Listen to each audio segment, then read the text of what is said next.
Caio, com o Guilherme da Rumo Consultório Financeiro. E a gente está aqui para bater um papo sobre seguros de pessoas, sobre MDRT e outros assuntos aí do modelo de negócio que eles têm implementado, como corretores de seguros, como consultores. E é isso. Caio, Guilherme, queria agradecer a presença de vocês aqui na nossa conferência. Queria começar pedindo que vocês se apresentassem. Ótimo. Bom, meu nome é Caio Cunha, eu sou o sócio fundador da Rumo Consultório Financeiro. Agradeço a participação e a atitude do Anderson de poder desenvolver esse seminário, que é muito importante para o desenvolvimento e capacitação da nossa indústria. Muito obrigado aí pela atenção, Anderson. Foi uma brilhante atitude. Bom, eu sou top of the table da MDRT e uso a MDRT como uma referência de alta performance. Legal. Guilherme, quem é você, Guilherme? Perfeito, cara. Sou o Guilherme Rosante, né? Também sou membro do MDRT já faz 8 anos.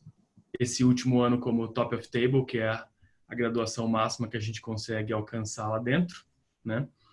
E isso realmente, desde o início da minha carreira, desde o meu primeiro ano como corretor de seguro, eu busquei ser membro porque pela importância que sempre me passava em relação a todo aprendizado que teria dentro dessa corporação nessa equipe, né? Entendi. A gente conhece bastante vocês, até o Caio, está sempre presente em eventos. Guilherme, eu estou tendo o prazer de conhecer agora. A gente sempre conhece vocês da Rumo, né? Da Rumo Consultório Financeiro, e o posicionamento também de vocês como membros, né? Até desenvolvendo, fomentando, né? Esse modelo e trazendo essa entidade, esse grupo aqui para o Brasil. A gente conhece muitos de vocês assim já, mas eu queria dar um passo atrás e queria conhecer um pouquinho de vocês ali. O que motivou vocês a se tornarem corretores de seguros até o momento em que vocês abriram a Rumo, né? Então, eu queria conhecer um pouquinho da trajetória pessoal mesmo de vocês como corretores e o que motivou vocês a atuarem nessa área. Começa, Caio.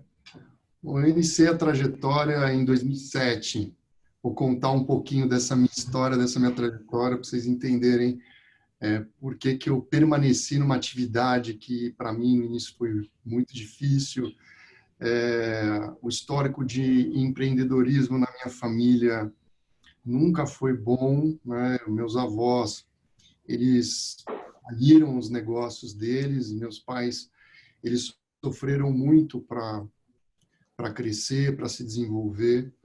E então, quando eu resolvi empreender em 2007, eu fui consultar os meus pais sobre essa oportunidade que eu estava enxergando no mercado, né? Eu via, na época, 95% da população desprotegida. Eu falava, poxa, se eu trabalhar com seguros de pessoas, eu acho que eu consigo, mesmo que eu belisque um pedacinho desse percentual, eu acho que eu consigo ajudar a desenvolver a indústria, que eu sempre achei muito bonito, o seguro de pessoas, né? Só que os meus pais, eles não me apoiaram, né? E aí eu tive a oportunidade de conhecer a MDRT através de um amigo, que hoje é amigo, né? E que trabalha no mesmo segmento. Ele falou, olha, a gente consegue se desenvolver, é um mercado legal, e eu resolvi arregaçar as mangas e iniciar a minha atividade, né? Eu acho que para quem está iniciando a atividade agora, eu acho que essa minha história vai ajudar, talvez, a despertar algumas questões que são muito importantes para o desenvolvimento e para o fortalecimento da gente como profissional, né? Eu iniciei a minha atividade dentro de um modelo de negócio, só que eu não entregava o que eu propunha entregar, ou seja, eu falava que ia visitar, eu achava, eu coloquei o objetivo muito lá no alto, sabe? Quando você pega um arco e uma flecha, só que ao invés de você pôr naquele ângulo, naquela direção para você atingir o alvo, na verdade, eu joguei ele para cima e a flecha caiu na minha cabeça, né? Então, o alvo que eu acertei foi a mim mesmo, e eu sofri muito no início da minha atividade, porque logo que eu entrei em campo, eu me propus a fazer algumas proteções. Na época eram 5 proteções e eu só fiz uma, né? E essa primeira proteção ainda foi uma proteção para minha mãe, né? E aí, poxa, eu na segunda semana consegui entregar 2, aí depois já zerei. Então eu via que a minha atividade ela não estava indo muito bem, né? E eu comecei a falar, poxa, será que eu desisto? Será que eu continuo, né? Naquela época eu estava com 26 anos, 26 para 27. E aí eu falei, bom, eu vou conversar com meu pai, vou conversar com ele, vou ver o que ele pode me direcionar, porque eu sempre fui uma pessoa muito aberta às decisões, eu sempre compartilho com a minha família, né? E aí eu falei, bom, eu vou conversar com meu pai. Só que passou uma semana, passou 2, e eu não tinha coragem, né, de falar para ele que eu estava passando dificuldade, né? Já estava negativo no banco, estava numa situação financeira um pouco complicada, né? E aí eu queria ver com meu pai o que eu poderia fazer, se ele poderia me ajudar com recomendações, com nomes, com alguma coisa assim. Eu ia pedir um favor para ele, né? Bom, aí o que aconteceu foi que eu não liguei para o meu pai, né? Meu pai me ligou e meu pai falou assim, Caio, eu queria falar com você. Aí eu falei, nossa, agora eu não vou ter como fugir, né? Vou ter que conversar com ele. Eu falei assim, tá bom, pai, a gente pode marcar na próxima semana? Ele falou, não, Caio, você não está entendendo, é urgente, eu quero falar com você hoje. E o que aconteceu foi que, quando eu fui encontrar com meu pai, meu coração, ele disparou, eu fiquei super preocupado, né, com o que ele ia me falar. E aí meu pai, eu vi no semblante dele, quando eu cheguei assim no restaurante para encontrar com ele, eu vi no semblante dele uma fisionomia de abatimento, de tristeza, sabe? E eu vi que não tinha nada a ver comigo, era alguma coisa com o meu pai, né? Aí eu fui me aproximando a ele, e eu já fui no meio do caminho perguntando para o meu pai, pai, o vô e a avó estão bem? Não, Caio, o vô e a avó estão bem, sim. Mas o que foi? O que você tem, né? O que está acontecendo? Aí meu pai falou, a sua mãe está com câncer, Caio. Então, foi muito difícil para mim, no início da minha atividade, só que quando ele falou isso para mim, a minha chave mudou na hora. Eu vi a importância do meu trabalho, porque a primeira apólice de seguro que eu fiz foi para minha mãe. E a primeira indenização que eu paguei foi de doenças graves para minha mãe. E eu sei a importância de você receber um benefício bem calculado, né? Que é isso que é importante, é isso um pouco o que a gente vai discutir. Então, foi a mudança de chave, foi isso que aconteceu. Pode parecer muito ruim do ponto de vista, lógico, da doença, mas do ponto de vista profissional, para mim, foi muito importante. Quando eu resolvi olhar no retrovisor, do ponto de vista profissional, das atitudes que eu estava tomando para buscar os resultados, elas não condiziam com a minha promessa. Eu colocava como meta que eu ia marcar 20 reuniões por semana e, na verdade, eu fazia menos e achava que eu estava fazendo 20 atividades. Então, o que eu fazia?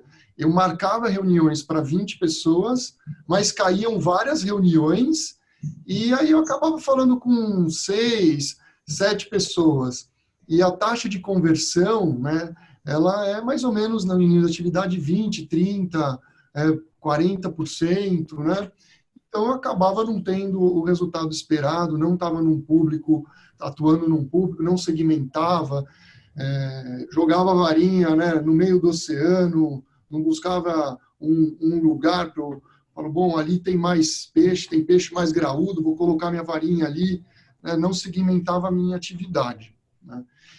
E o que é fundamental do ponto de vista de quem é comercial é a questão da recordação do início. Como é que você veio? Como é que a gente está aqui? Como é que o Anderson está aqui? Como é que o Guilherme está aqui? Como é que eu estou aqui? Todos nós enfrentamos o maior desafio da nossa vida.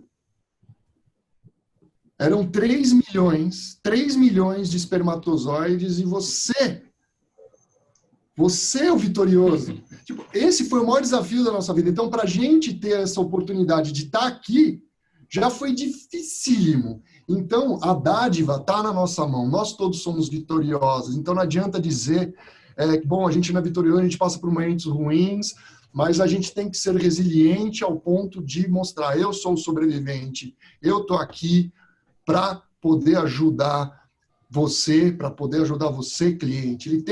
O cliente ele só vai confiar as informações para você, ele só vai confiar a vida financeira dele para você, se você tiver esse tipo de comportamento, de ser a pessoa que fala, olha, eu tenho fibra, eu vou estar com você do seu lado, pode contar comigo. Então, é muito importante, na apresentação, vocês usarem essa técnica que eu usei com vocês, por exemplo. Primeiro, você tem que contar uma experiência de vida para você atrair a atenção do espectador, ou seja, do seu cliente em potencial. Então, o primeiro passo, você conectar, você se aproximar, você mostrar algo que é pessoal, universal. O cliente ele faz parte de você quando você conta uma história, uma experiência de vida de você. O segundo passo é você mostrar que você é a pessoa que está lá para ajudar ele, para desenvolver o que você está ali para fazer. Se você está ali para proteger todo o patrimônio do cliente, você tem que se portar como a pessoa responsável por isso e ele sentir confiança em você. Muito importante é vocês medirem entonação, hipérbole da conversa com o cliente, porque se você fala, às vezes, numa mesma entonação, o cliente ele não vai ter o mesmo interesse do que você falar com uma hipérbole maior. Você consegue mostrar que você está ali para ajudar, ele se sente confortável com alguém, ele se sente protegido com você. Nós vendemos proteção, então ele tem que se sentir protegido por você. Por isso que a gente tem que ter muita fibra. Nossa atividade ela é muito, muito difícil. Tá?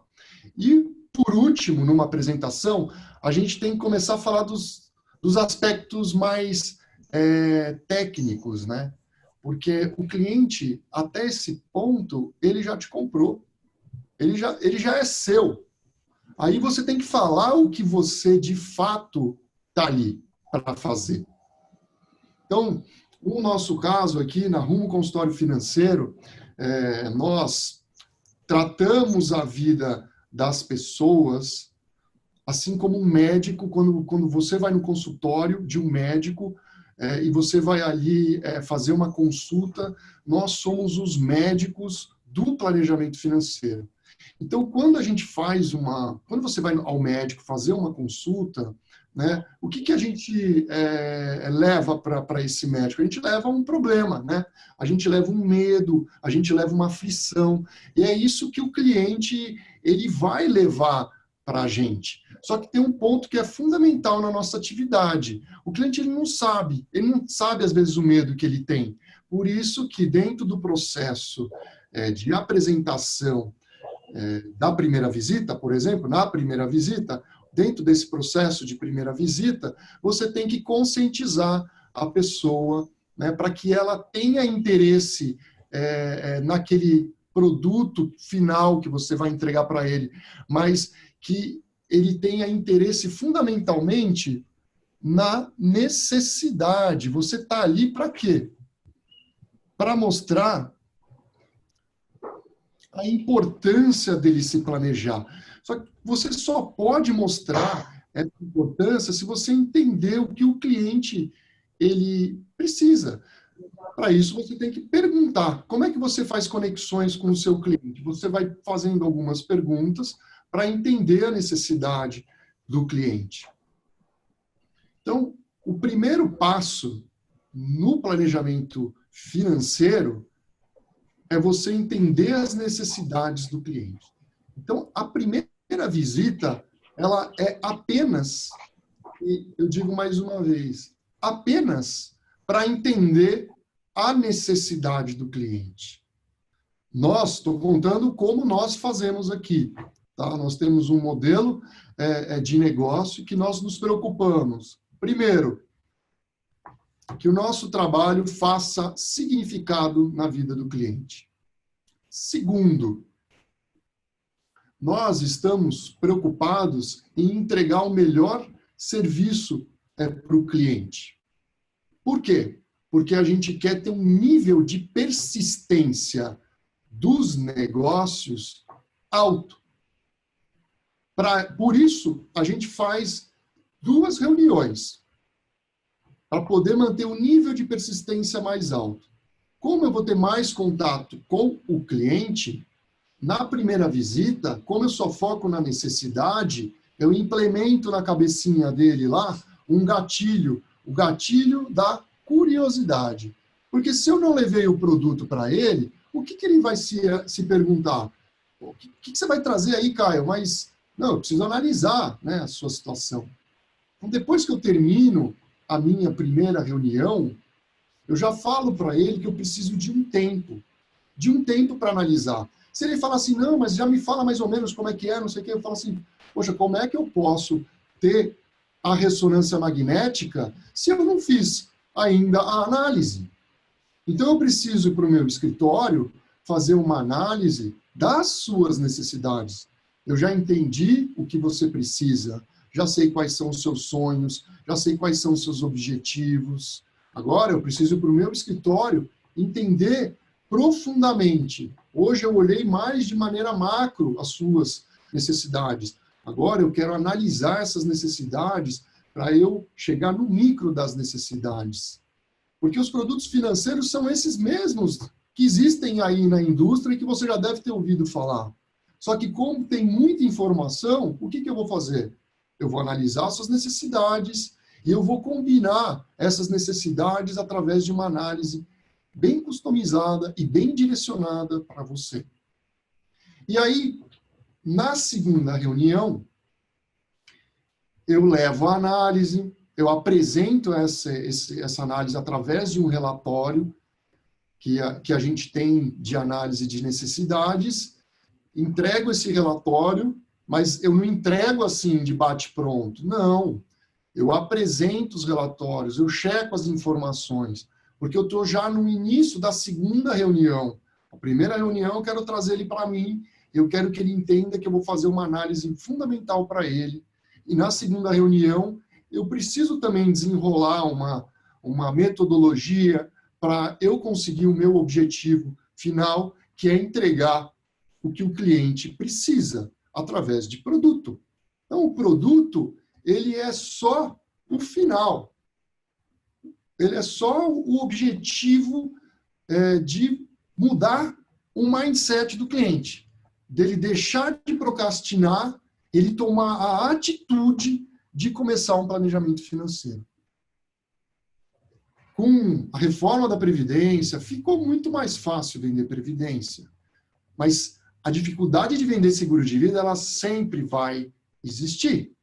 Então, quando você faz uma análise fundamentada e mostra para a pessoa que ele precisa de proteção, você está tangibilizando, você tangibiliza a compra.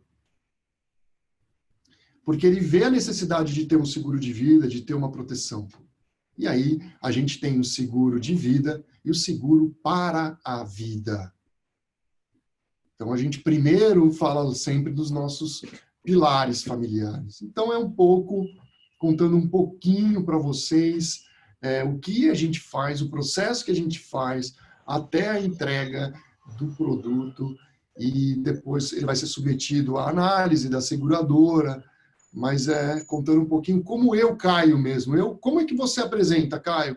Eu apresento dessa maneira, fiz um resumo da primeira reunião e fiz um resuminho da segunda reunião. E geralmente a segunda reunião é mais rápida mesmo, tá? Legal, Caio. E aí, continuando aqui, eu queria ouvir um pouquinho do Guilherme. A gente acabou já aprofundando um pouco mais aí no modelo de negócio que vocês atuam, no tete-a-tete ali com o cliente, no relacionamento com o cliente. Guilherme, queria que contasse um pouquinho da tua trajetória ali no corretor de seguros, teu início, e logo em seguida a gente já fala também para o pessoal entender, né, o que é o MDRT, o que é um corretor top of the table, né? E aí, queria que a gente se apresenta, conta um pouquinho da tua trajetória e depois a gente já emenda nisso, beleza? Legal. Bom, assim, diferente um pouco de como é a história do Caio, que teve uma experiência na própria vida, a minha não foi tão desse jeito, né? Eu tive pessoas próximas, mas não diretamente ligadas. Mas o estalo de eu virar e entrar nessa vida foi justamente quando eu entendi o porquê que as pessoas compram seguro de vida, né? Eu vou dividir isso com vocês daqui a pouco, né? Isso vou dar uns passos para trás para falar quem é o Guilherme, né? Quem é esse outro fundador aí da Rumo Consultório Financeiro, né? Nós, primeiramente, intitulamos a Rumo como consultório financeiro pelo fato de que a tua saúde financeira precisa da mesma atenção da tua saúde física, né? Então, a gente criou isso, que é algo que nós sempre gostávamos, né, de entregar para o cliente. Então, a gente conseguiu, em uma empresa, conseguir colocar todo o que nós temos de vontade de levar para o cliente, né? E esse estalo na minha vida aconteceu quando eu percebi que no meu meio de relacionamento inteiro, ninguém falava de seguro de vida. Ninguém tinha, ninguém falava, ninguém comercializava nada. Eu olhei para o lado e falei, cara, que oportunidade, né? Eu entendi, né? E já explico como entender muito fácil isso. Eu consigo fazer as pessoas entenderem seguro de vida em 1 minuto. Já vou dividir isso com vocês, né? Mas eu cheguei nesse ponto como, né? Bom, Anderson, minha história, vou fazer de forma resumida, mas eu tive 2 marcos, né? Que foram 2 grandes frustrações minhas, né? Então, foram grandes tombos que eu tive na minha vida. Um foi mais ou menos aos 5, 6 anos e o outro foi mais ou menos aos 12, né? Não vai parecer muito emocionante para as pessoas, mas para mim foi muito marcante. Aos 5, 6 anos, eu fazia natação, fui para um campeonato de natação, entrei na piscina com o coração gelado, com aquela barriga toda amarrada de medo de fazer uma competição. Acabou que na hora que eu tinha que entrar, meu professor de natação me chamou e falou, ó, vamos para a água. Eu falei assim, não, inventei uma desculpa, eu não lembro qual que era a desculpa. Acabou que ele ficou triste, eu me troquei e voltei pro colo da minha mãe e do meu pai que estavam ali na arquibancada, né? E eu fiquei frustrado, meu irmão continuou, nadou, competiu, não ganhou, mas tudo bem, competiu, e eu não tive coragem nem de competir. Isso me marcou. E depois, num segundo momento, aos 12 anos, quando eu neguei, eu não consegui de nenhum jeito ir no carrinho de uma montanha-russa, de um parque que eu tinha ido. Meu irmão, meu primo foram coisa de 4, 5 vezes seguidas e eu em nenhuma das vezes, todas as vezes eu inventei uma desculpa e não subi. E isso me marcou. Na volta dessa viagem, eu lembrei dessa minha competição de natação e acabou que ficou na minha cabeça o seguinte, cara, foram as últimas 2 frustrações que eu tive. A partir de agora, eu só vou conquistar vitórias e eu vou fazer o que eu precisar para isso, né? Eu entendi que eu tive medo e não consegui superar meus medos. E depois que eu tive essa consciência desses meus medos, eu falei, não, a partir de agora, vai com medo mesmo, né? E eu comecei até a praticar muito mais esportes radicais e tudo mais. E aí, nisso, eu acabei... 2 grandes conquistas que eu tenho na minha vida foi um campeonato de canoagem, né? Um paulista, né? Que eu fui campeão paulista. E eu tive um outro campeonato que, na verdade, se somam dois, né? Em conjunto. Eu fiz faculdade de engenharia mecânica e tem uma competição entre as faculdades de engenharia, que é você construir um kart gaiola, né? Então é um kart off-road que anda na lama, né? Uma gaiola, assim, um habitáculo de tubos, né? Tudo protegido com um motorzinho de cortador de grama. E tem uma competição entre as faculdades de engenharia. E aí, gostei disso, fui nisso. Acabou que teve uma época que eu me tornei capitão dessa equipe. A gente conseguiu conquistar o título brasileiro. E aí a Petrobras levou a gente para Rochester, em Nova York, no campeonato mundial disso, onde tinham 140 equipes do mundo inteiro, e a gente acabou levando. Então eu trouxe um título de campeão mundial para o Brasil também. nessa modalidade, que era a nossa faculdade, era uma competição de faculdades, né? E isso me deu, assim, aquele gás que eu sempre estava precisando, que eu sempre fui conquistando. Eu falei, cara, agora eu vou conquistar o mundo, né? Você viu com aquilo na cabeça. E isso foi crescendo, eu fui para a área de engenharia, eu consegui conquistar a cadeira que eu gostaria de estar trabalhando na área de engenharia, que era a área de inteligência de suspensão, né? Trabalhava numa dessas multinacionais, dessas montadoras que tem no Brasil, né? Cuidava da fábrica lá da Argentina, por exemplo, era toda a responsabilidade minha, de toda a dinâmica veicular do carro, né? E acabou que eu olhei para a engenharia e falei, cara, não, ok, já fiz o que eu queria ter feito, né? Eu sentia que a conquista do campeonato mundial tinha sido muito mais emotiva do que o que eu estava fazendo atualmente. E eu fiz uma pós-graduação também de matemática aplicada a consultorias, onde eu fazia um trabalho paralelo para algumas pessoas. Eu falei, cara, quer saber? Vou mudar, vou para outra área, vou para a área financeira. E eu comecei a estudar, comecei a pesquisar as coisas, eu gostava muito dessa parte comercial. Acabei indo para esse lado do seguro quando eu entendi toda essa necessidade do seguro e aquilo que eu comecei falando, que eu olhei para o lado, nenhum amigo meu tinha, nenhum amigo meu fazia, e as pessoas não falavam disso. Eu falei, caramba, como ninguém fala se isso é uma coisa totalmente importante para nossa vida, né? E aí eu comecei a desenrolar isso, comecei a aprender isso, comecei a estudar. Tive alguns mentores nessa minha caminhada, principalmente do MDRT, mas não só do MDRT, aqui do Brasil também temos bons profissionais, né, que me ajudaram também a ingressar nessa área, né? E isso foi tomando uma proporção maior, né? Esse meu estalo para ir para a área de seguros foi justamente a questão da necessidade. E olha só que legal, Anderson, quando a pessoa entende o para que serve seguro de vida, ela compra, ela quer comprar. A pessoa que ainda não comprou é porque ela ainda não entendeu, ou ela não está com dinheiro naquele momento, né? Mas como a gente tem seguros de vida que dá para vender até 15 reais, 20, 30 reais, né? Então, dificilmente uma pessoa não tem 30 reais para comprar o seu primeiro seguro de vida, né? Então, realmente, as pessoas que não possuem é porque não entendem. E um jeito muito simples que a gente tem de dividir isso, que é a metodologia com que você pode conscientizar uma pessoa em 1 minuto para da necessidade de comprar um seguro, é fazer uma analogia com o cotidiano, né? Então, eu viro e pergunto, posso até me dê a liberdade de te perguntar, Anderson, ou qual que é a primeira coisa que você faz quando você entra no teu carro e senta no banco? Olha, eu não tenho carro, eu uso Uber. Bom, Dá não tem um problema. outro exemplo aí que eu te respondo. Não tem problema. Mas a maioria, vamos continuar no exemplo do carro, só vou fazer aqui inventar uma história. Mas a maioria das pessoas, a primeira coisa que faz é colocar o cinto de segurança.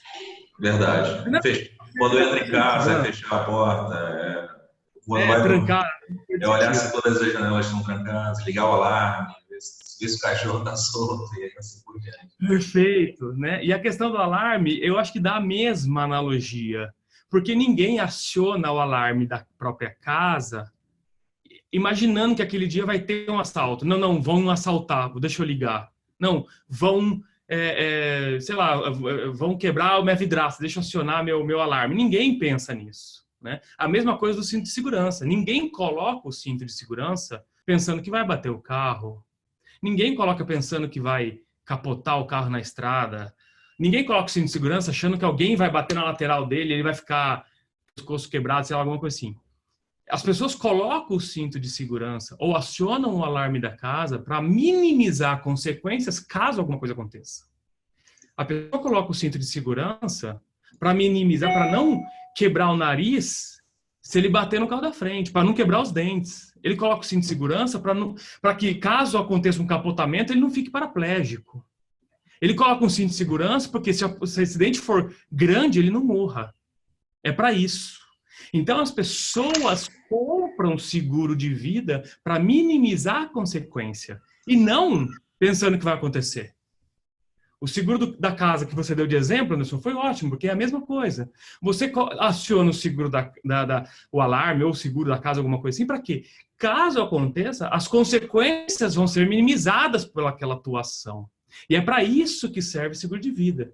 A gente só tem que entender quanto que é o valor que cabe naquela fase de vida de cada pessoa. Cada um tem sua própria necessidade. Óbvio que muito de toda essa metodologia e esse dinamismo de transferir a informação para o teu ouvinte, né, a gente adquiriu nesses anos todos de experiência nosso. Eu sou há 8 anos membro do MDRT, né? Esse último ano eu consegui conquistar o grau máximo, né? Que a gente tem 3 degraus, é o membro, né? Depois vem o meio da mesa, que eles chamam de cot of table, e depois vem o topo da mesa, que é o top of table, né? E o bacana é que a gente conseguiu aqui na Rumo colocar toda essa metodologia e esses hábitos de pessoas top of table num discurso simples que a gente faz de 10 minutos, no máximo, para apresentar o nosso trabalho para um cliente. Porque, na minha opinião, Anderson, o maior vendedor não é o que vende. É o que tem a habilidade de tornar o ouvinte comprador. Para você ter essa habilidade de tornar o ouvinte comprador, primeiro você tem que fazer isso que o Caio tinha dito no início, que é a questão de entender o cliente, a necessidade do cliente. Aí sim, no final, ver que produto que ele vai precisar. A pessoa que chega falando de produto, a hora que ele identifica que aquele produto não é para aquele perfil de pessoa, ele troca o produto que ele vai ofertar. E o que o cliente vai ficar pensando? Pô, esse cara está tentando me empurrar qualquer coisa. Ele tá e cada vez ele está tentando me trazer outro produto. Como assim, cara? Não, para. Na segunda tentativa de você oferecer um outro produto para o cliente, ele já não vai mais querer. Ele vai te ver como um vendedor mesmo, alguém que está tentando empurrar produto para ele. Né? Primeiramente, para tudo isso, a gente precisa ser muito didático e muito simples. Porque quando uma pessoa compra um relógio, ela quer ver a hora. Ela não quer saber quantas engrenagens tem lá dentro ou para que lado que elas giram. Né? Óbvio, isso tudo, né? Existe sim todo um entendimento ao contrário, então você saber entender como funciona a cabeça do seu cliente, do teu ouvinte, para que você use um discurso coeso, para que torne ele um comprador e você não tenha que vender nada. Você simplesmente explica e ele fala, ok, como que eu faço para fazer isso? Ou o que eu preciso? É esse tipo de coisa que a gente ouve no nosso cotidiano, de dia a dia, dos nossos clientes. Né? Para isso, né, a cabeça hoje de uma pessoa, a gente poderia simplificar e resumir ela como se o cérebro nosso tivesse 2 lados, o lado emocional e o lado racional. O lado emocional é aquele que toma decisão, né? Então, toda compra hoje que você efetua, seja o seguro de vida propriamente dito, ou qualquer outro produto, um carro, uma casa, um relógio, qualquer que seja, primeiro a decisão é tomada pelo lado emocional, e assim que ele é tomada essa decisão de compra, ele usa o lado racional para justificar a compra do lado emocional. Então, se você usar argumentos emocionais no começo da tua apresentação, até que tenha o ponto de venda, o estalo do cliente, que ele começa a usar o lado do cérebro do lado racional, e depois sim você usar argumentos técnicos, a tua comercialização de produtos de seguro de vida vão amplificar drasticamente. Né? Essas são algumas habilidades que a gente adquiriu nesses anos em contato com pessoas que possuem 60 anos de carreira, né? 50 anos de carreira, são pessoas idosas com 86 anos, 82 anos. Listei aqui, né? Falei a idade de alguns mentores nossos lá, uns do Texas, outros do próprio Estados Unidos, Inglaterra, né? São pessoas que a gente tem contato todo ano para dividir esse tipo de conhecimento, né? Então, acho que isso é um pouco do Guilherme, de como eu cheguei, como que foi o estalo e tudo que eu consegui amplificar do meu profissionalismo na ingressão até mesmo dessa maneira, estudando e tudo mais, né? Vou deixar as palavras para o Caio para explicar um pouco mais sobre a questão do MDRT, até um pouco mais, acrescentar um pouco mais do que eu coloquei em relação a como que o MDRT pode amplificar suas vendas, né? Fazer você chegar em patamares que você não imaginaria.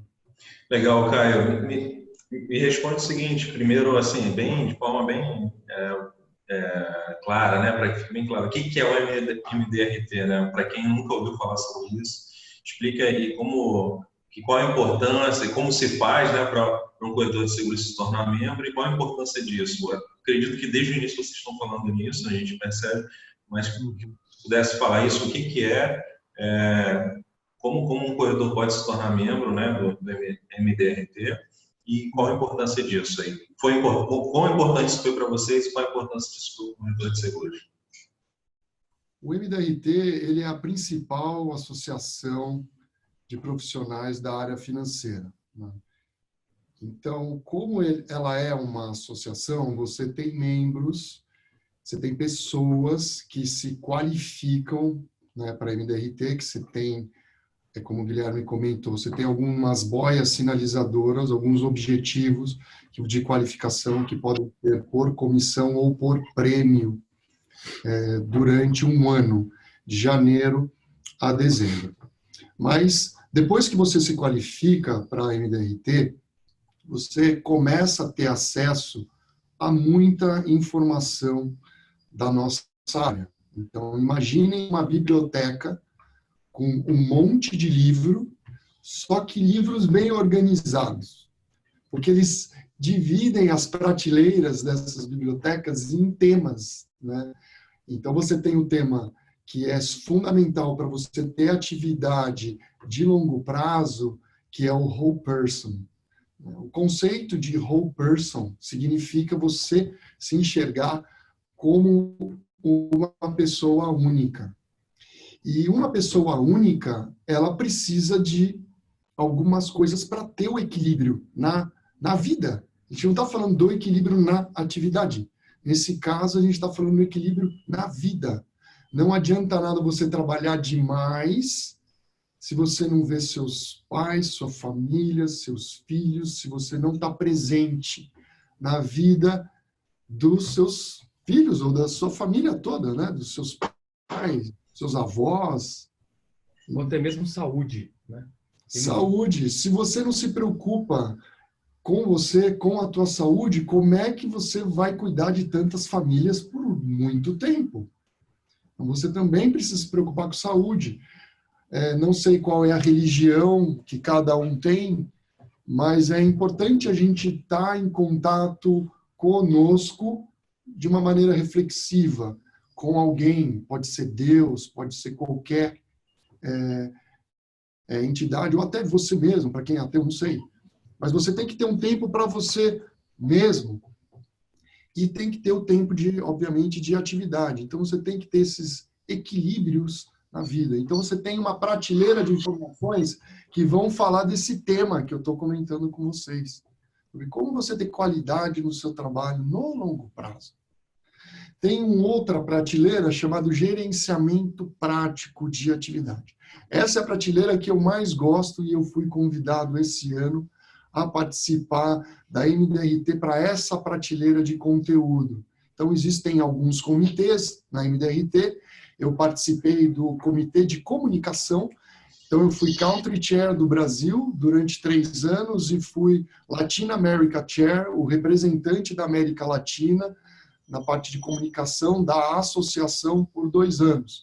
E aí eles me convidaram esse ano para eu participar dessa cadeira, né? E eu aceitei com um prazer enorme, que é entender como é que a gente faz a atividade, como é que a gente gerencia a nossa atividade no dia a dia. Então, imaginem quantos conteúdos existem para 70 mil membros que podem beber desse tipo de conteúdo, porque são 70 mil membros compartilhando informação.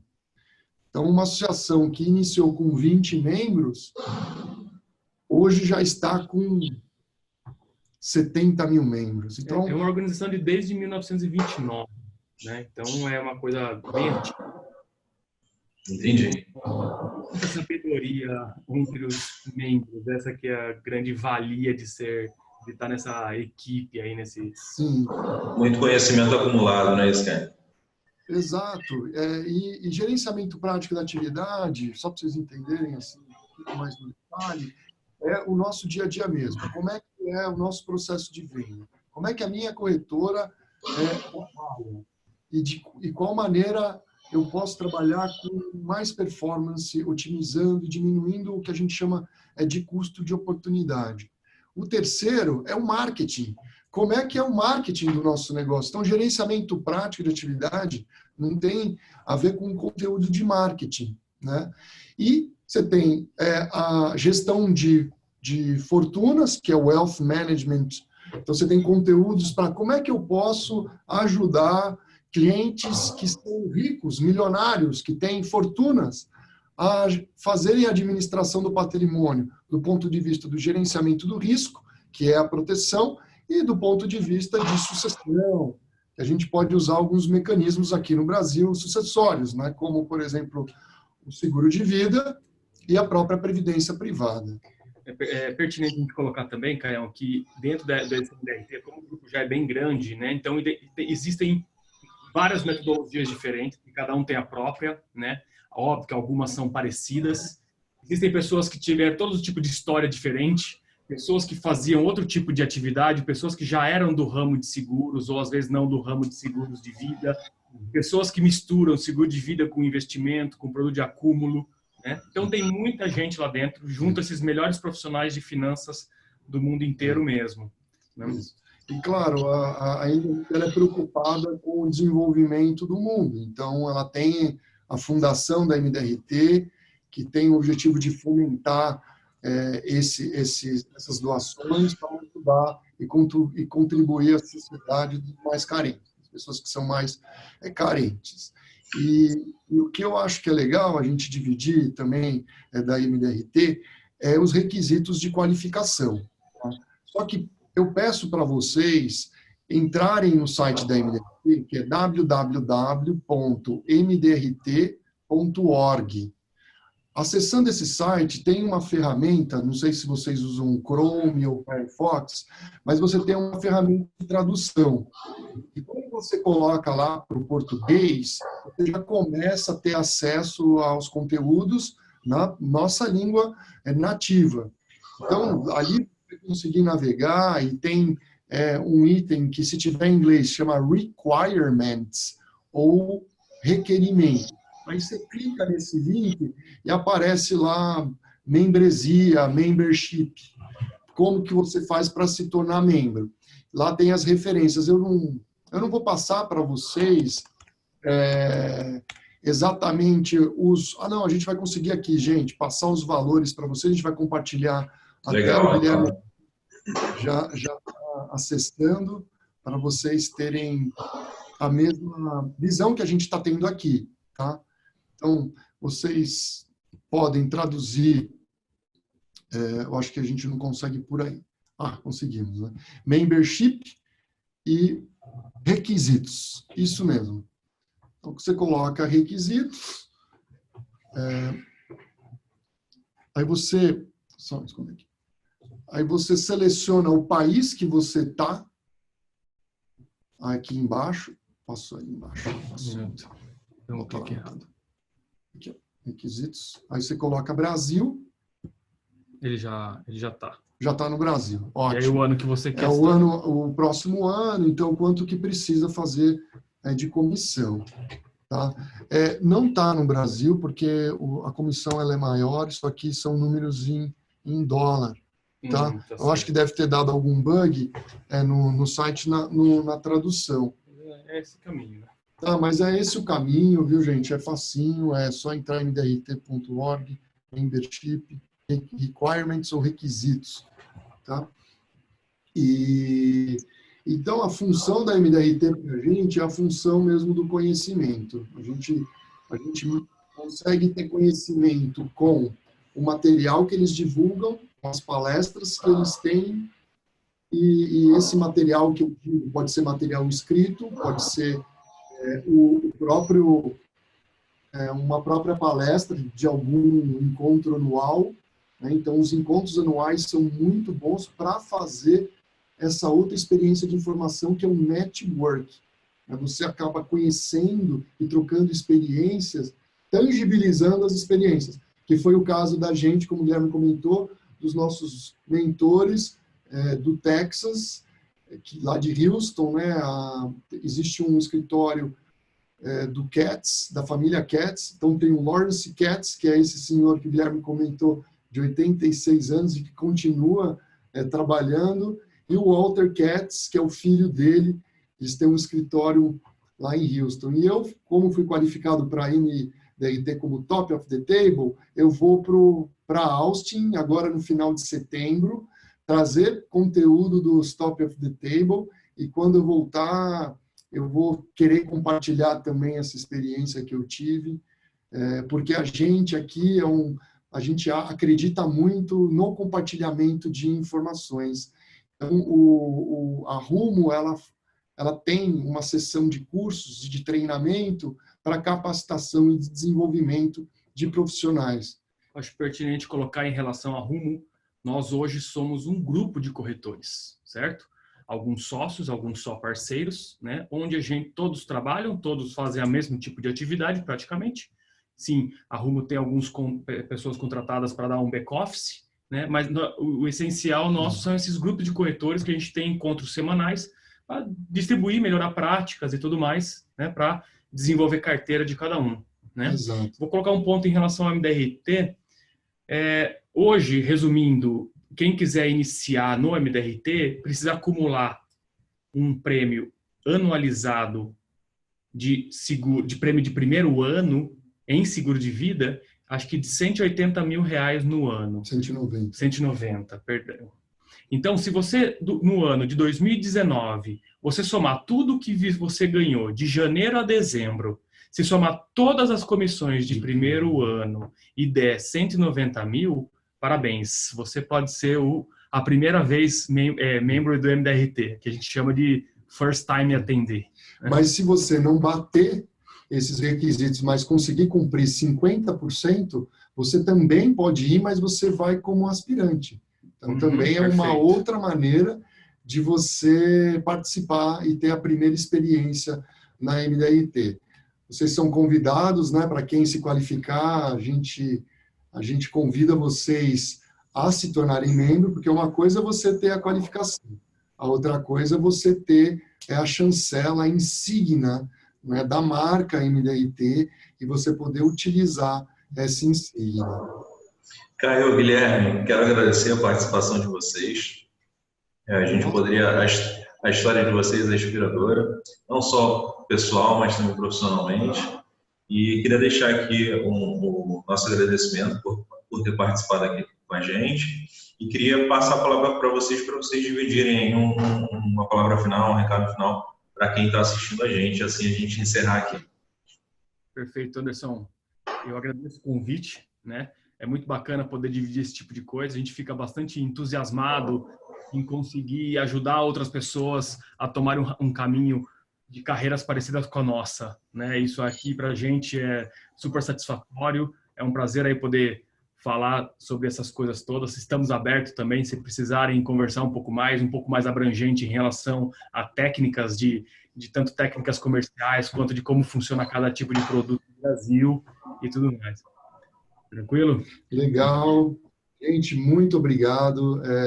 Queria falar para vocês que a gente também está na rua, estamos visitando cliente, a gente está falando aqui, são experiências que a gente vivencia no dia a dia com o cliente.